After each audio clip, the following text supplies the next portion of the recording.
இந்த லைன் வந்து எல்லாருக்கும் இருக்கும். இந்த இந்த கட்டவரல் இருக்கு இல்லைங்களா, இந்த கட்டவரல்லேருந்து ஆரம்பிக்கக்கூடிய இந்த லைன், இது வந்து ஆயில் ரேகைன்னு சொல்கிறாங்க. இது ஆயில் பற்றி தொடர்பு இல்லாதது, பேர் தான் ஆயில் ரேகை. ஆனால் இந்த லைன் வந்து பாதி பேர், நிறைய பேருக்கு கட்டாயிருக்கும். அப்போ ஆயில் கட்டாயிரும் நிறைய பேர் சொல்லுவாங்க, அதெல்லாம் இல்லை. இந்த ரேகை யாருக்காச்சும் பாதியில் கட்டாயிடுச்சுன்னா அவங்களுக்கு குழந்தை பிறக்கிறது இல்லை. நிறைய பேருக்கு, நிறைய பேருக்கு கல்யாணமே டிலே ஆகுது. நிறைய பேருக்கு 29 வயசுக்கு பசங்களுக்கு கல்யாணம் ஆகாமல் இருந்தால் அந்த லைன் கட்டாயிருக்கும். பெண்களுக்கு 28 வயசுக்கு மேலே தான் கட்டாயிருக்கும். நிறைய பேருக்கு டிவோர்ஸ் ஆகிருக்கும், அதெல்லாம் லைன் கட்டாயிருக்கும். இது வந்து இருதய ரேகை. இருதய ரேகைங்கிறது வந்து மனோதிடம், ஆட்டிடியூடை சொல்கிறது.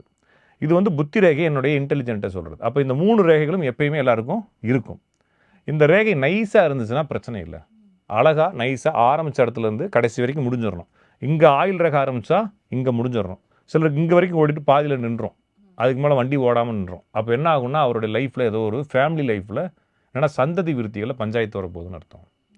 நிறைய பேருக்கு இந்த இது ஓடி இருக்கும். இந்த இடத்துல வந்து பாதி கட் ஆகிட்டு பாதி இந்த பக்கம் போயிட்டு பாதி இந்த பக்கம் கேப் அடித்து வேற ஒன்று ஓடி இருக்கும். இதுவுமே வந்து அந்த வயசில், குறிப்பிட்ட வயசில் குடும்பத்தில் பிரச்சனை யாருக்குமே. இப்போ நீங்கள் இந்த வீடியோ பார்க்குறவங்க எல்லாருமே அவங்க கையில், அவங்க கல்யாணம் ஆகாத கையில், கல்யாண பிரச்சனை கையில் பார்த்தீங்கன்னா இந்த ரேகை வந்து சரியாக இருக்காது. நிறைய பேருக்கு இந்த ரேகை இங்கே ஆரம்பித்து பக்கத்தில் இன்னொரு ரேகை வேற ஒரு இடத்துல ஓடிக்கிட்டு இருக்கும். அது வந்து குடும்ப வாழ்க்கையில் ஏதோ ஒரு பஞ்சாயத்து, 2 டபுள் ட்ராக் ஓடுதுன்னு அர்த்தம். சரிங்களா?